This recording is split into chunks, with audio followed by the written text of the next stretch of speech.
Introducing Meta Ray-Ban Display, the world's most advanced AI glasses. With a full color display built into the lens of the glasses, it's there when you need it and gone when you don't. Send and receive messages, translate or caption live conversations, collaborate with Meta AI, and more. Be one of the first to try Meta Ray-Ban Display. Visit meta.com/Meta Ray-Ban Display to book a demo and find your pair. We all love a legendary comeback, and Degree Original Cool Rush is back and better than ever. Cool Rush isn't just a scent, it's a movement, a fan favorite that delivers bold, fresh vibes and all-day sweat protection. Whether you have a man that spends hours in the gym, heads into the office early, or is just trying to stay fresh on a long day, Cool Rush has their back. Head to your local Walmart or Target and grab Degree Cool Rush, the fan favorite scent from the world's #1 antiperspirant brand. Sitting on sentry duty, watching out over the desert in Afghanistan, I certainly wasn't thinking I'd find myself on a podcast talking about payroll.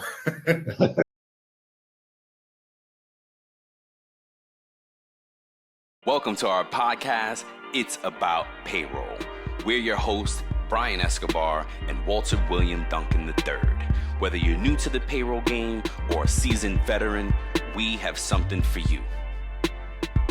Welcome back, folks. It's another episode.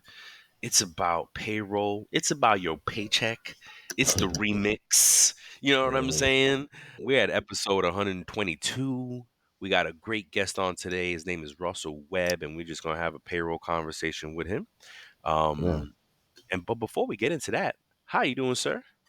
I'm good, man. I'm good. Man, this year flown by or what, bro? Half the year's gone. Gone, bro. It's crazy. It feels like it was just a blur. So quick. But other than that, sorry, go ahead. Up? No, go ahead. No, I was gonna say when you get old and you busy, the older you get, and if you're busy on top of that, forget about it. Let's put it a different way. You get wiser and you get busy instead of old. No doubt, I like that. Wise, yes. I hope I'm wise. Yeah, me too. Me too. Sometimes I don't feel as wise as I would like to be. What about you, man? Good, man. Just gosh, man. I don't know. Trying to be intentional. You know what I mean? Trying to just constantly refining. I had told Tiffany Gray when we started chopping it up with Tiffany Gray from Paycon, from the Payroll Congress. Yeah. I forget, we were starting to chop it up on LinkedIn before we actually interviewed her. She's how's life, how's things? Great to talk to you guys. And I was like, it's not a midlife crisis. It's I think people really, they over dramatize it, right? And get to this age. And I think it's a midlife reevaluation. It's you've changed so much from, because in my head, I'm still 25, but we've changed so much from that age that you have to really just reevaluate. And some people don't do that and get messed up and get stuck on the past and don't get out of the past. And their life is stupid at 40, 50 years old. But some people get it and they're like, wait a minute, we need to readjust and can't do these things anymore. You call me what you want and whatever. And whether it's dietary things, whether you drink or bad habits and you cut away the people, the negativity, the drama, the nonsense. So I think it's just a midlife reevaluation that I've been in it for a little while now. Look, to me, it's like that. And I think it's like that fork in the road point in life. It's one of those moments like that, right? It's just you come to this point, this place in life, and you're like, okay, I can keep going down the road I've been, or I can take this new road. And maybe if I take this new road and start doing things better, because this is the time to do it, right? Like through our 20s and some of us in our 30s still, like we partied it up, lived life and stuff like that. And we really weren't thinking about the future and really didn't know about different things. So I think it's that fork in the road moment that that's how I think about it. No, I like that. I like that. You got to make a decision. You come to a point and you got to make a decision. And some people don't. Oh, there's people who I know who are 60 years old still doing stupid stuff. Yeah.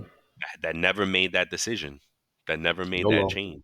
YOLO and all that. It's a balance. Anywho, man, let's keep it moving here. Thanks folks for letting us chat. I hope you enjoy the banter.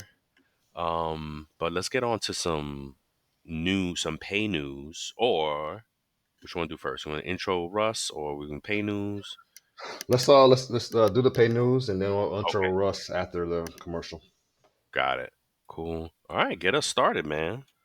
All right. So I have an article from Forbes.com. It's a Forbes advisor, and it's talking about the 10 best global payroll services for 2024. So this is based on Forbes. You may have your own opinion as a payroll pro. You may have your own opinion. You may like a lot of these. You may not. So And this not is right. no, not only that, talking to the employee too. As an employee using Mm-hmm. these systems, Mm-hmm. what do you like? Do you Yeah. like the Good system you point. use? Why Yeah. do you like it?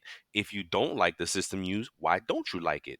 Hit us up, send us messages, let us know, because we talk to these folks. We talk to these salespeople all the Yeah. time. I love to tell them, hey, I had 1,000 users tell me they hate your system because of XYZ. Yes. So Yes. love to hear back on that too. Are you gonna share it with us or Yeah, I'm gonna tell you the 10 right now. the 10? So, Oh, perfect. in no specific order, but I'm gonna give you the reason why they're listed by Forbes here. So, Okay. Deal is one. A It's lot about deal, on yeah. here for best. It's best for payroll for global compliance. There's a system or payroll service called Multiplier. They say that Oh, I heard of that one. it's best for international recruiting. Okay. Omnipresent. They say that it's best for integrations. Ah, okay. QuickBooks is best for large international teams. Really? That's what it says. Moat Okay. is best for EOR services. EOR, what is that? Employee on something? Employee? I What does don't it say know. with EOR? I don't know what EOR, EOR I'll is. find out though. And then Gusto is on here, and it says that it is best for contractor run global companies. Rippling is best for ease of use. Paychex Flex, it says, is best for internationally expanding companies. TriNet, it says it's best for companies that issue work visas.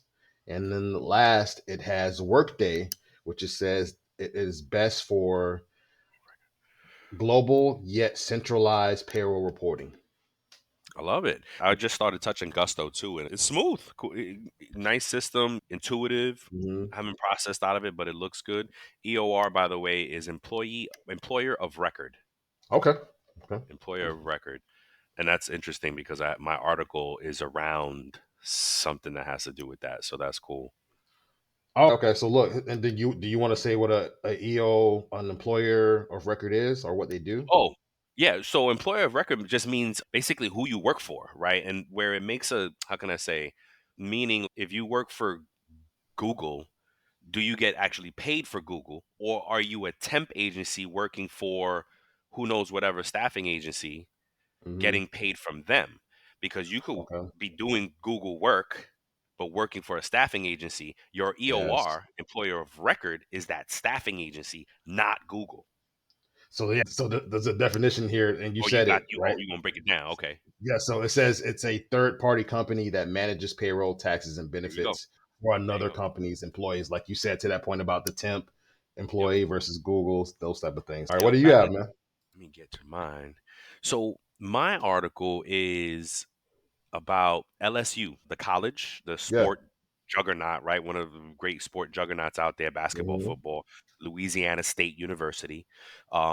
Unfortunately, they had they're changing their EOR, right? Hmm. And but unfortunately, Louisiana State University the employees were initially state employees, Louisiana State employees. Now we know a Hmm. lot of us employees know that when you work for a state or city, you traditionally get really good benefits, Yeah. right? Everybody back in the day it was, oh, get a state job, get a city job, get a government job, blah blah blah. May not be that way now. I don't know. Would love to understand more, but that traditionally was the call out. Hmm. Now, Louisiana State University is changing their employer of records for a group of employees, and for whatever reason it is, but unfortunately, the full time employees in this group are going to lose their state benefits because of this employer of record Mm. change. So, what I wanted to call out because of this article to employees out there is be if things like pay attention to what's happening in your company, right? Don't have those blinders on, like, I just need to do my job and get the day done. You can do that, but you may miss out on these things happening in the background, and then all of a sudden you have no benefits. All of a sudden you losing things, or policies change and you fired because you didn't acknowledge the handbook. What was that stat? 67% of employees actively Actively avoid avoid it. reading the handbook. Come on. Yeah. So I know it sounds like front of the class, teacher's pet, nerdy type of thing. But as a good employee, be a steward of your own paycheck, because that's what this show is Yes. about. We're trying to Yes. help you understand to be a good steward of your own paycheck. And this is the type of things you got to pay attention to, right? Because Yeah. you want to ask questions, and you could have a merger and acquisition. Like, things are at company, like high up in companies, things are always Mhm. going on. And Yeah.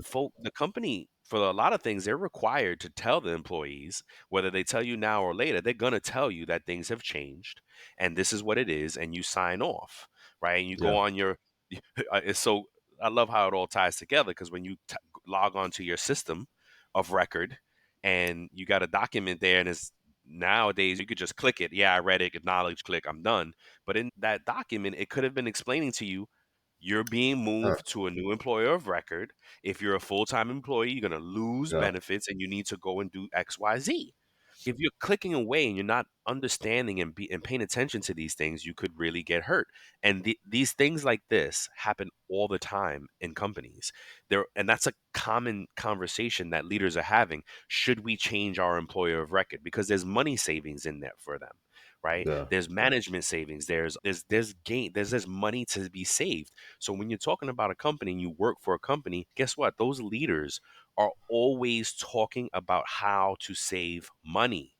And they do have to tell you, right? You may not know immediately, but eventually, if it has employee impact, they are going to share it with you. Yeah. And you're going to acknowledge on some document that you didn't read.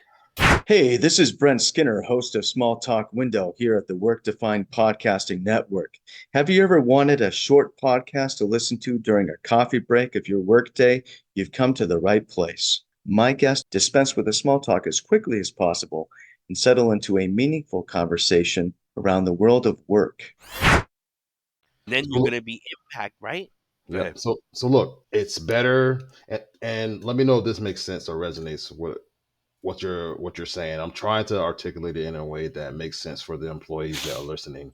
Oh, wow. So one of the things that you need to do, hey Russell, one of the things that you need to do as an employee is make sure that you are more so proactive than reactive, right? And that's by informing yourself, educating yourself, learning about what your company policies are, learning about those different things, so you can find out exactly how those things benefit you, right? Hey, Russell, we were just talking about just some, we went over our article here and just talking about some different things. Thanks for joining the show. Apologies, I'm a little bit early. I thought I'd jump in No, and You're you're good. good. Yeah, as long as you don't mind joining us for a few things. absolutely. Oh, Okay. awesome. All right. Awesome. We do have some bills to pay. Walt, you want to read Yes. let's pay the bills.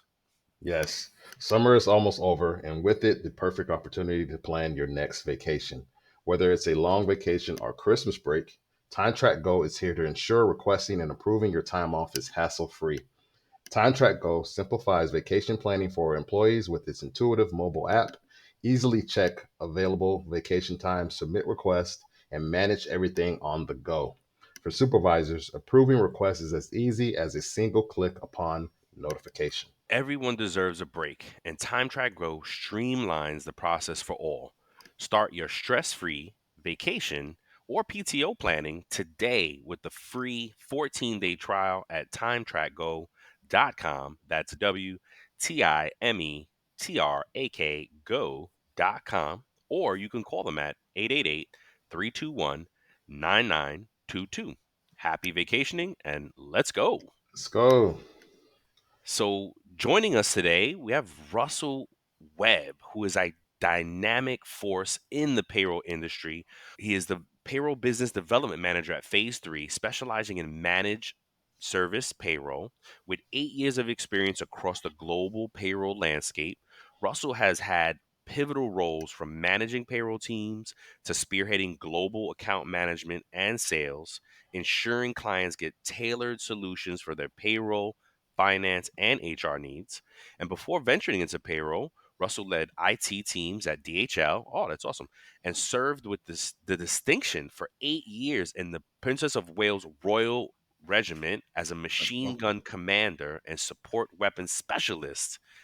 Thank you for your service. Yes, sir. And when it's not driving business forward, Russell is a dedicated father of 2 toddlers. Oh, God bless you. And a passionate football fan and a true Star Trek aficionado. Get ready for an engaging conversation that we're going to have here with Russell Webb. Thank you, Russell, and welcome to the show. Thanks for having me. Yeah, that was a lovely intro. I really appreciate it. And 100% accurate as well. Oh, Good, awesome. good. Wow. Good. That's good to hear. Russell, it's great to have you on. We're excited for you to be here.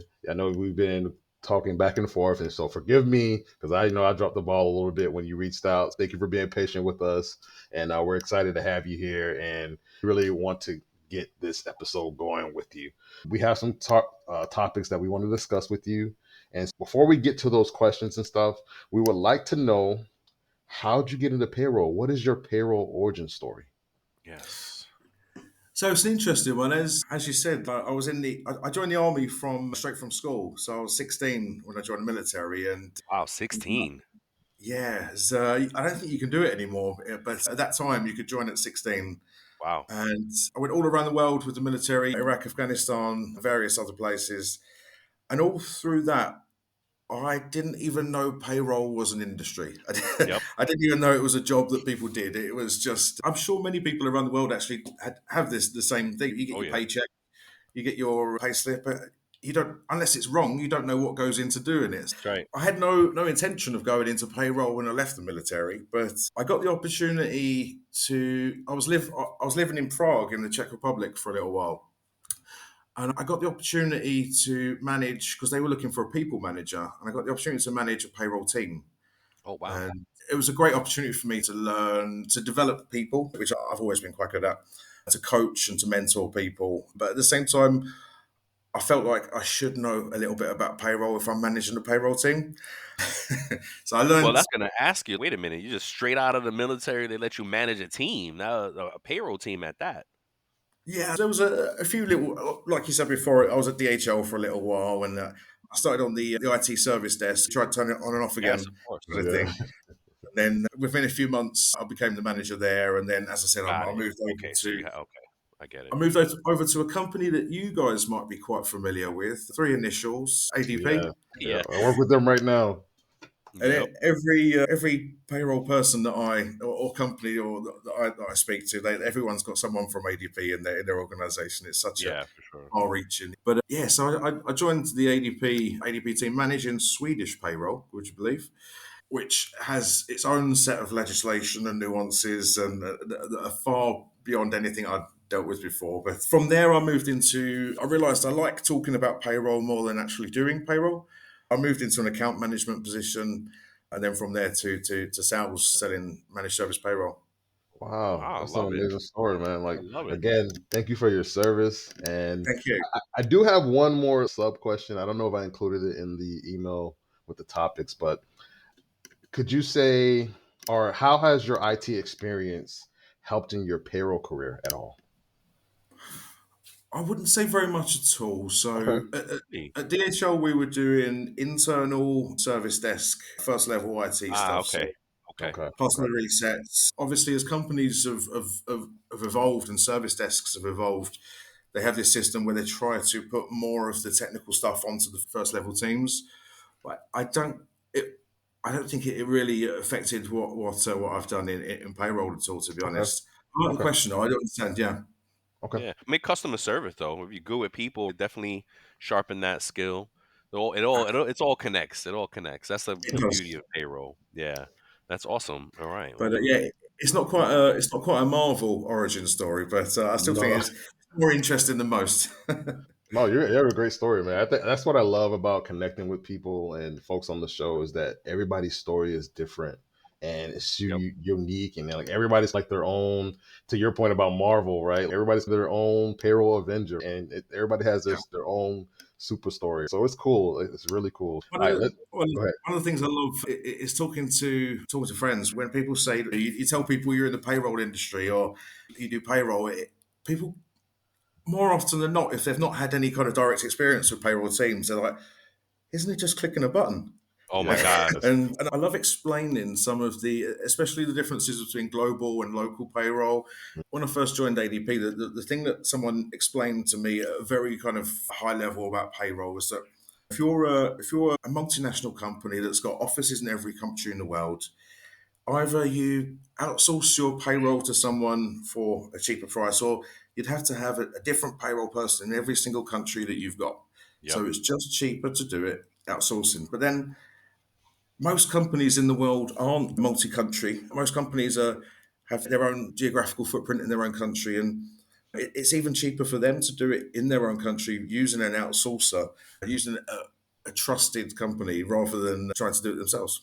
You bring up an interesting point there. If we can clarify, what's the difference between outsourcing and doing it themselves, in your opinion? So for me, it's outhouse versus in-house. So in-house, you will use a payroll system. Mm-hmm. You have to outsource a payroll system unless you develop your own, which is obviously very expensive. Right, which is crazy, right? Or unless you do it on Excel, which I still find companies doing some. Crazy.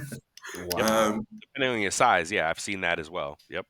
But you're gonna need a payroll system, but you're also gonna need a payroll specialist who knows the local legislation, the local nuances, can support your employees, can run the payroll each month, plus all of your different things like your pensions and everything else that you've got to in line with the payroll side of things. And in-house, you're hiring someone to do it for you, but they also need backup as well. So you need someone else to be trained in case of the worst. So in-house is doing it there, whereas for me, outsourcing is using another organization to run your payroll, and it can be fully managed, part managed, even just emergency support or a little bit of support here and there. Outsourcing can cover all manner of kind of support levels that you can have in your payroll, whether it's at the top end of the spectrum, fully managed, or just a little bit of support here and there. Wow.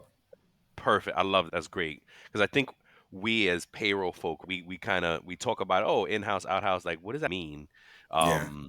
Thanks for that. I appreciate that. Yeah. So the next question, or the next topic we wanted to discuss with you, Russell, is payroll. In your opinion, is it a finance or is it a HR role? It's one of the age-old questions that I don't think anyone has been able to significantly answer yet. I see arguments all the time on LinkedIn and places like that for either way. I also see a lot of people nowadays saying that payroll should be its own department, should have its own. It's as important as HR, it's as important as finance, and it should have its own director, it should have its own level within the organization. But then people against that will say, then you're adding more people to C-suite level, you're adding more kind of decision makers there and more people to committees. So I don't think there is a definitive answer. I guess it depends on the size and shape of your organization. I think from personal experience in EMEA and Europe and the UK especially, it tends to usually fall under HR. Okay.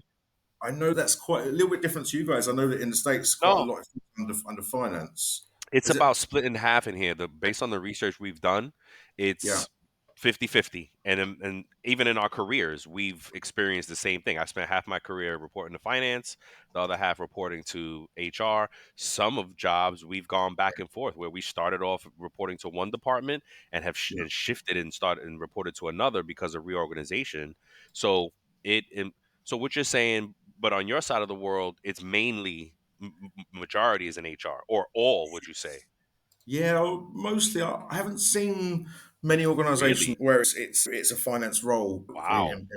It's usually a HR role, but then they still need finance approval to do anything really tangible. And we say on the show, we've called it the holy trinity of payroll, where you have to doesn't matter who you report to, whether it stands alone or not. HR, payroll, and finance have to be in lockstep, have to work together to We produce the call it, product. we call it the golden triangle. We work Oh, with the golden triangle. I love it. I love it. So You mentioned, we work with, I'm not going to promote them here, obviously, but we work with a few products that integrate so well. And obviously, you guys know integration is what every yeah. company wants. Oh gosh, Yes. And if you've got your finance system working in unison with your payroll system, which works with your HR system, and they're all feed into each other, that's the golden triangle. That's where you want Yes, to it be. I love it. is. That's I love perfect. that. You mentioned the acronym that I don't know if I know all the letters, and just for the listeners, what does EMEA mean? EM, I forget. EMEA is Europe, Middle East, and Africa.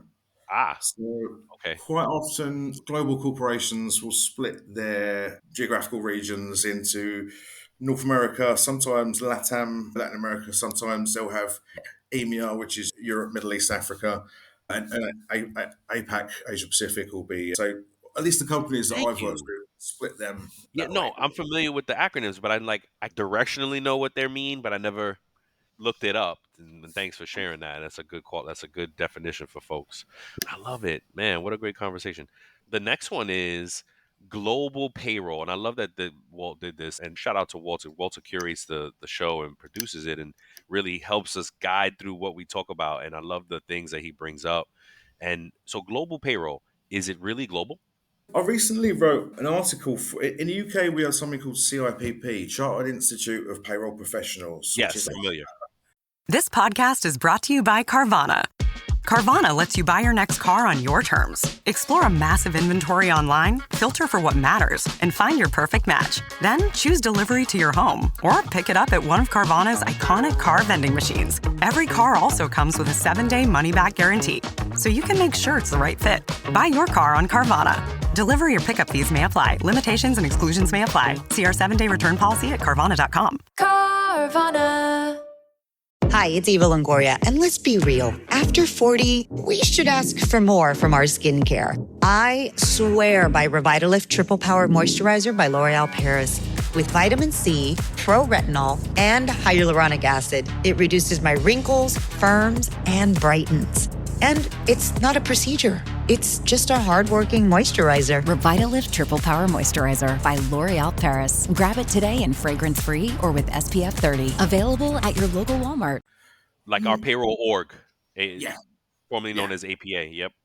Yeah, same similar sort of thing. They're not necessarily a governing body, but they're very well respected, and they train people, and you get your qualifications in payroll through them. I'm quite friendly with them, and I wrote an article in their monthly about the different global and local and regional and whatnot payrolls. One of the things that I was thinking and this is coming from ADP, so they used to have global payroll, so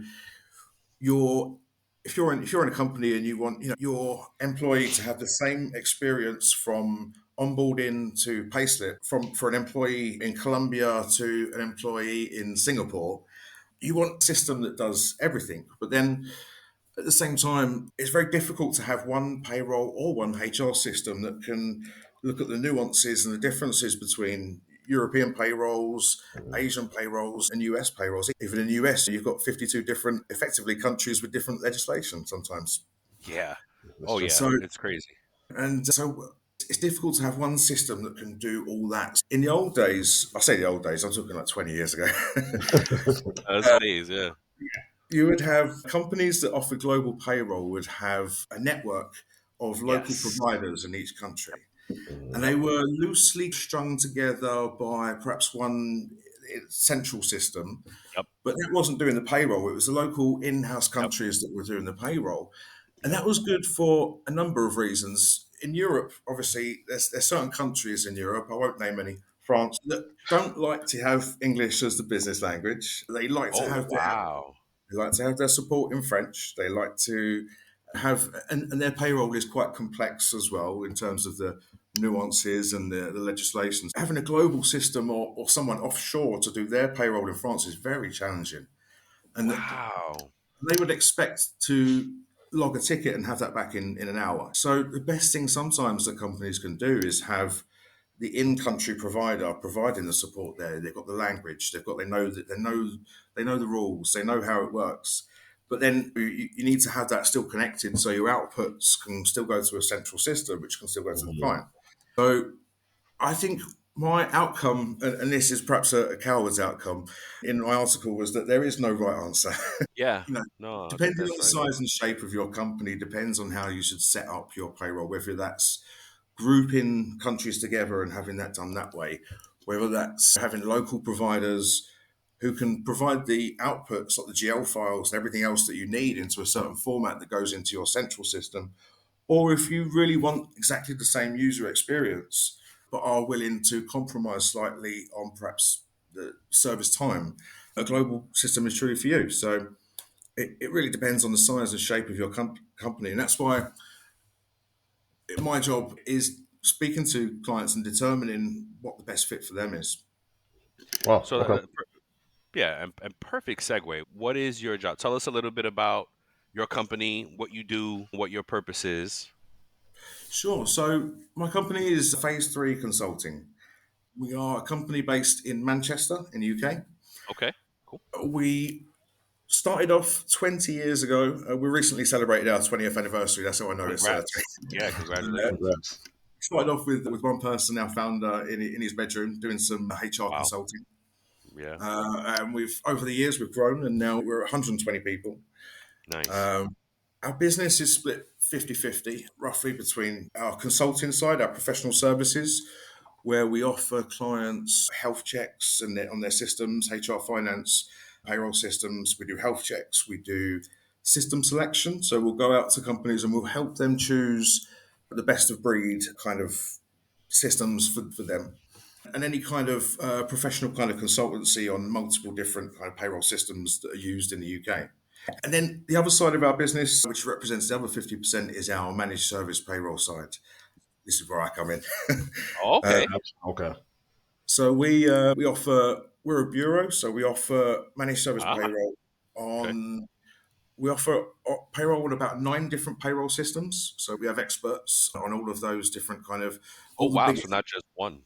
No, absolutely. Yeah. All different kind of payroll systems that we use. We have experts on. I think someone at last check, it was about 600 years of payroll experience in our payroll team. Oh, dang. Wow, that's awesome. A company will come to us and say, we're having trouble with our payroll. Either our payroll manager left is usually one of the things, or the payroll system is not fit for purpose.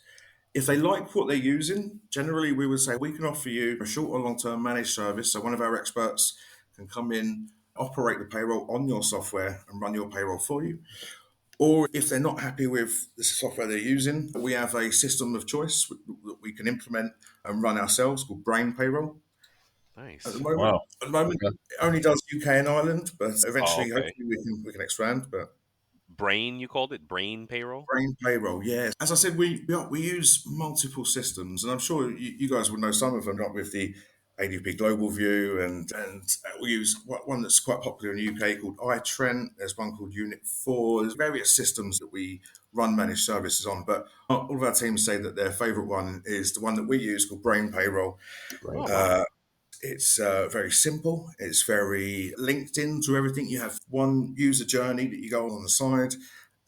You can run everything that you need to run possibly from there. Reporting is, you have a report builder on there, so you can build the reports as you need them. And you have the connectivity, as I said before, into the finance and the HR systems as well. So it's a really good system to use. Awesome. Wow, I love it. Awesome. But you said it's only UK and Ireland? At the moment, yes. Yeah. Hopefully expanding soon. So where most of your clients in the UK? Correct. Yeah, we have a partner network as well, so we have good relationships with some local providers in other countries. So if we have a client come to us and say we've got Finland and Belgium as well, we can certainly do their payroll for them, but it will be via one of our partners. Got it. So what's your role there? Are you an account manager, a sales leader? What do you do for them? Business Development Manager, purely sales for managed service payroll. Okay. So yeah, all new managed payroll deals have to come through myself, and I'm also out there trying to attract them as well. That's what drew me to your amazing podcast. Yeah, awesome. Thank you. We love it, man. And what an amazing guest you've been so far. I love it, man. That's awesome. So I have one more question for you. Would you recommend processing global payroll in-house Why or why not? In-house, if you're a global company, in-house, see, to be honest, no, because just because of the expenditure, the expenses that you have on running payroll in-house, just to, especially if you're a big company and you need to, and this is the thing that people don't think, that you do the simple maths and you think, how much does it cost to hire one payroll person for a year? So you think, and in London, perhaps that's £50,000 a year. Yep. And then to all the taxes on top of that, okay, it's going to go up to £70,000 a year. Mm-hmm. And then you've got to have them a desk, you've got to have them equipment, you've got to have everything else they need. Plus, they've got to have the payroll system to use. And then you've got to have backup. I like the backup call out. Not many people think about that. They'll hire one payroll person standalone, but they won't think about, wait a minute, Absolutely. this person needs to go on vacation. Heaven forbid something happens. Where is their backup? Absolutely. And all these things do add up quite. You do some simple maths there and you're looking at 100 grand for Easy. one. That's the number. That's the number that jumped in my head when you said it. And then you can go to an outsourcer who can do it for 30 grand maybe. Again, random numbers off, but at the same time, you're also getting the expertise that you don't need to keep up with legislation because your outsourcer is going to keep up with the legislation, and they change frequently, and they're getting quicker in terms of they're changing all the time now. Yeah. Oh my gosh. Yeah. It's Deviating ridiculous. from the norm so often, and so you also get the reduction of risk. If you're a company and payroll goes wrong, it's either human error or it's the system's fault, right? And if it's the system's fault, then you can blame the system and you can blame the people who provide the system for you. But if it's your payroll person, you've got to have someone managing them and making sure, you're reducing risk by using an outsourcer, a reputable outsourcer that has SLAs defined and, let's be honest, but penalties. Sorry, I was looking for not punishment. Penalties if you don't meet your SLAs. Might as well be punishment. I was thinking of the army. I was thinking they have to do press ups. Yeah, I know it. But no, penalties in the SLAs. And I think for a global company, it just makes a lot more sense to have an outsourcer do it. One of the problems I've experienced is I know that speaking to, and obviously my counterparts in companies are usually directors of HR or directors of finance, sometimes depending on their setup. Sometimes they've been burned before by going with a company and not having a great experience, going with a payroll outsourcer and not having a great experience with them. Yeah. So that's one of the reasons why I try to be as upfront as possible, as set the right expectations from day one. But if I'm talking to a client and they want integrations with this, that, we'll work through it one by one. But I'm not going to tell you that everything's going to integrate perfectly if I'm not confident it will. And as great as I say that our payroll system of choice, Brain Payroll, is, it can't do every single thing for every single country. There's no payroll system that can. None of them can. So I'll always set the right expectations with clients, and I will always tell them from the start that this is what it does. Okay, you want this? Let's try and find a way to deliver this to you, but it's not going to be exactly this.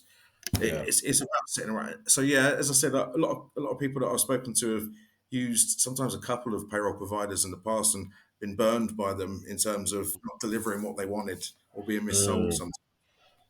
Let me ask you a question, though, because the biggest argument that I see with leaders in the U.S. for outsourced payroll is lack of control.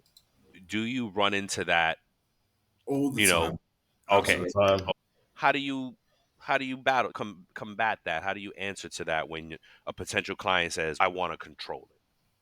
Absolutely. So, no, I get that quite a lot where it would be half the price. We could do your payroll for you for half the price of you doing it in-house.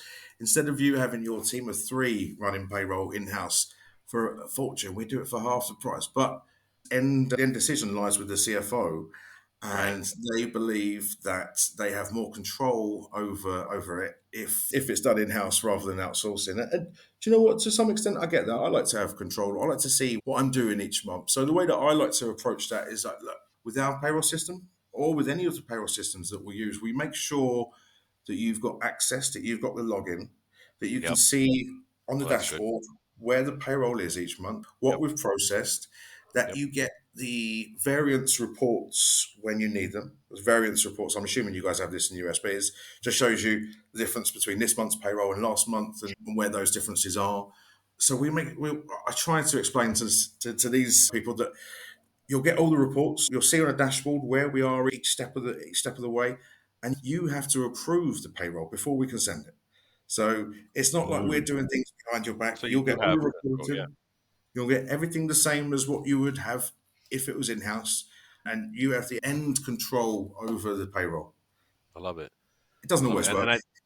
No, but see, I'm just thinking about it through, right? I would challenge those folks to say, what is it that you want to control? Because if you start peeling that onion back, what you find more often than not is, oh, they want to run a report really quick. So if they have access, they can. Your finance, and it's usually finance that needs the report, and or data, right? If you want people data, nowadays that's an easy report as well. You can deliver it in advance with real time. So there's probably a few reports that you could just give them the run and give them that data, right? And I'm very payroll orientated, so I don't work too much with HR systems, and I feel even in my experience with HR systems, they can be more global than payroll systems because because it's not processing compliance and taxes. Exactly. Like your people and that's where I guess Workday comes in. I haven't worked in Workday in a long I time. was just about to say Workday. You can have your Workday, and you can use it how your company needs to use it. I've spoken to a lot of companies who use every single facet of Workday. It's their Bible, they say. But then I speak to some companies who only use a tiny piece of Workday because the individual countries only utilize a certain amount of it. But then if you've got that as your global system of record, you can have your HR system, such as Workday, as a really good global system of record where you're onboarding your employees, and you can have your individual countries doing their own payroll. I think that, to me, that's a good system that works. Yeah, because you get the standout service in each country. The BARF. Breaking news, acquisitions, research, funding. It's the week that was. It's a wonderful way to catch up on the week that was the week prior. Kind of a John Oliver-esque type of show. Ryan and I pitch each other's stories. We laugh. It's fun. You can watch it on YouTube, but you can also subscribe to the podcast. Give it a listen. Give it a look. Thanks. Again, it goes back to as well another thing called best of breed. So if you choose one company to do your HR, do your payroll, and do your finance, you're going to get their system. And it might be great in HR, but it might not be that great in payroll or finance. So you're not going to get the best of breed. And nowadays, with the connectivity we have with APIs and middleware and everything else, you really do get the connectivity that you need very quickly between those three systems. Yeah, pretty much. Pretty much. Thank you for that.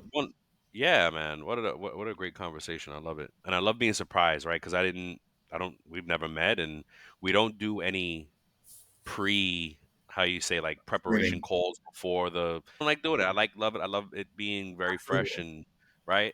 I've seen what you got. I've watched your podcast before, and I really like them. So it's one of the reasons. Thank you very much. I was really eager to get on this one. Thank you very much. Yeah. One last one, and then we'll play a game with you here. AI is huge, right? What's the thoughts of AI? How do you feel about it? Is your company what are you guys talking about as around AI? The problem is, if I say what I really thought, I might be seen as a technophobe.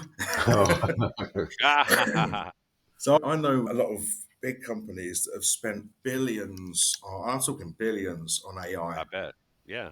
And don't really have a great deal to show for it. Back when I was doing the service desk, and I'm talking like 2013, so 10 years ago now, working for DHL, we started working with IBM on one of their huge robot things called Watson.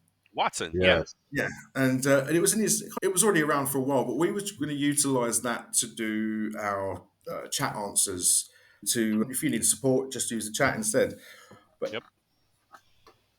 even after a lot of testing, a lot of work, it wasn't up to scratch. And I'm talking 10 years ago now. I know. Wow, just for chatbot. Yeah, and even now, I still feel I wouldn't be comfortable with AI doing payroll. You're talking about people, by the way. You're talking about payroll, people's salary end of the month. You're talking about, you guys know as much as I do, it's one of the most important parts of the entire company because every company, its most important asset is its people. And you need to pay your people right and on time every time. Otherwise, they're not going to do the business for you. And I feel like handing over, I'm all for automation. I'm all for reducing manual. We hate manual input, by the way. We don't like anyone typing stuff from Excel into one Excel. No. But you can get around that by using imports or the APIs that move data across. I still need a lot more convincing that AI is going to give us tangible benefits anytime soon. I feel sometimes like these bigger companies are all investing in it and promoting it and pushing it. I feel because they think they need to, rather than to get any immediate tangible benefits. Yeah, what can it really do yet? Yeah, and you're right, because what's the business case for it?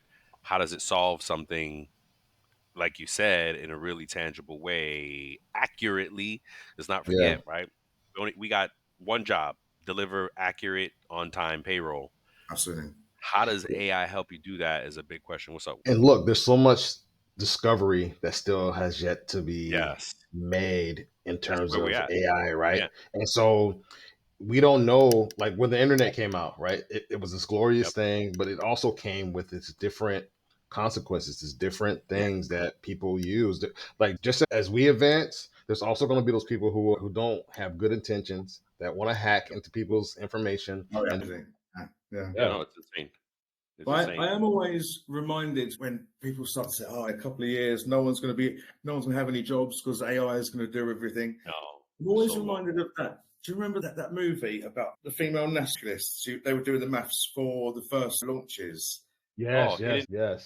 And they was all worried because the computers were coming in, and they thought, they're not going to need mathematicians anymore to do. And how many more jobs did computers create than take away? Exactly. So I still think we need to understand that there's a lot to understand. It's not like Terminator. We're not getting Skynet coming to take over anytime soon. So, I agree. So on my LinkedIn, I create some payroll memes sometimes, and I was running out of payroll jokes. I'm going to be honest, it's tough. Yeah, it is. So I asked T, give me 5 payroll jokes. And not one of them made any sense. Exactly right. Exactly right.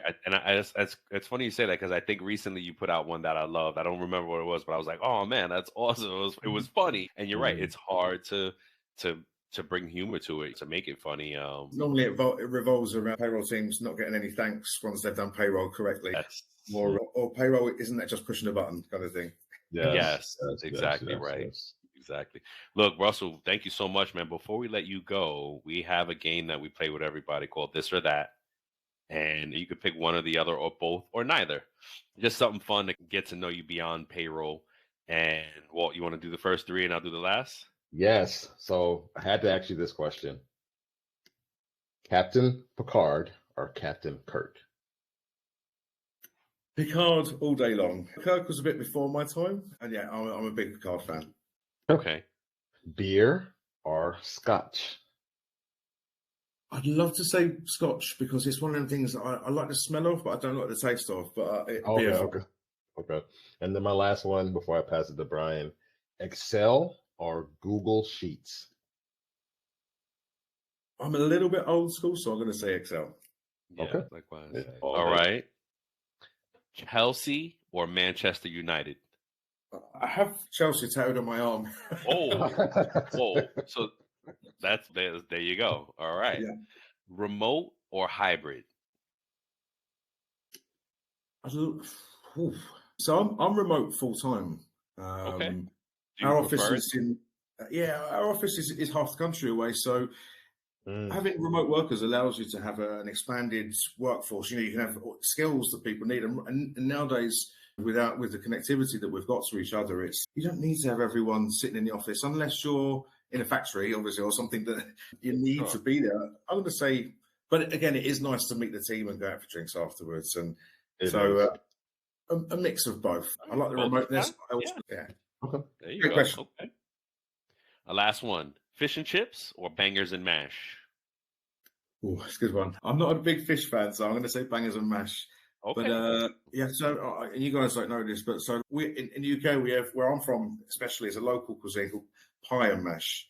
So we have we have mashed potato, a small mincemeat and onion pie, but we'd have something called liquor on it. And my nan used to make it. I'm still not sure what's in it, but it goes over it. It's like a gravy kind of thing. Okay. Oh, that sounds good. Man, it sounds good. Yeah, that sounds. And you live in Manchester, is that right? No, I'm just south of London. Oh, okay. And what's the town, if you don't mind us asking? It's called Chertsey. Chertsey? Chertsey, yeah. We have the UK's biggest theme park next to us called Thorpe Park. Oh. Well, one of the biggest. But that's all we're famous for, really. Wow. Right, okay. Awesome. Very cool. I love it, man. Thank you so much, Russell. Really, where are you guys? I think I'm in South Florida, and Walt is in Georgia. I'm in Georgia right now. Yeah, East Coast of the U.S., Southeast. I can surprise you on one thing. So I'm quite good at geography, and I do, before I have a big call or a big meeting with a new client, I like to do the little brain warm ups. Okay. And one of the ones that I do is name all 50 states in 5 minutes. Oh, wow. Oh, wow. And I always miss one of the, like Wyoming or Nebraska or something like that. Yeah, that's a tough one. I don't think I could even do that. I'm a good 47, 48. Wow. You're better than me. That's for real. That's a good one. I like that. That's a good tip. That's a good tip, though. See, Russell's a man of many talents. All right, I like that. Yeah, I'm I couldn't name, in the UK we have counties. They're not the same as states, obviously. I can name about 3 of them, and there's 70. Wow. I'm pretty good with the US stuff. And honestly, back when I was in the military, we done some jungle training in South America. But we stopped over. I think it was bad weather. We stopped over in Maine, in Bangor. And we went out. We were allowed to go out for the night out in our army uniforms because this is what we had on us. I swear to you, of the 70 of us, every single one of us were taken for a meal with a family. Oh my goodness! Drinks all night. We were treated like heroes, and I absolutely love that about the US. The way you treat your armed forces, it's really inspiring. So yeah, heck yeah, we got to take care of those folks, taking care of the countries, right? You all, Walt's a veteran. It's a lot to put your life on the line like that, even if it's for however many years it is. You're putting your life on the line for your country. And I'm glad that you got that hospitality. That's good I feel good about that. Sitting on sentry duty, watching out over the desert in Afghanistan, I certainly wasn't thinking I'd find myself on a podcast talking about payroll. Exactly. Where the world brings you. Are you familiar with Max from Payzar? Yes. Great guy. He has a podcast too that you might try to jump on as well. And he's another one that said the same thing. I never thought payroll would take me around the world and what it did for him. And he had some great experiences. Walt did payroll in the Navy and on an aircraft carrier around the world. Like you never know where your life is going to take you, right? One of the things that you do. There's still, I still think it is a niche industry, and you tend to, as you go on, you can't burn bridges in payroll because you will meet people from your past experiences going forward. But there's still a lot to be developed. It's such an important industry that needs to function well, and companies and clients need it. So there's a lot. It's just a very important industry, and I'm really happy to be a part of this industry so that I can try to do a good thing and try to help it. Absolutely. Yes. Absolutely. Again, thank you for coming on the show with us today, man. It was a really pleasure to have you, and we'd love to have you on again, man. I'm sure there's so much more we could talk about, and let's keep in touch, man. We could do another date. And back to your first question, Brian. So you said Chelsea or Manchester United. Chelsea just kicked off 7 minutes ago, so I'm going to go and get to the game. There you go. Thank you so much, guys. It's really nice to meet you. And likewise, Russell. Thank you. Thank you. Bye-bye. All right, bye. Before we sign off, here are a couple quick things. Don't forget to follow It's About Payroll on LinkedIn, and It's About Your Paycheck on Facebook and TikTok. Thank you for being part of our payroll community, and thank you for being a part of this journey with us. Until the next time, keep learning, keep growing, and most importantly, keep going. I get it. The podcast just isn't enough. That's all right. Head over to your favorite social app, search up Work Defined, WRK Defined, and connect with us.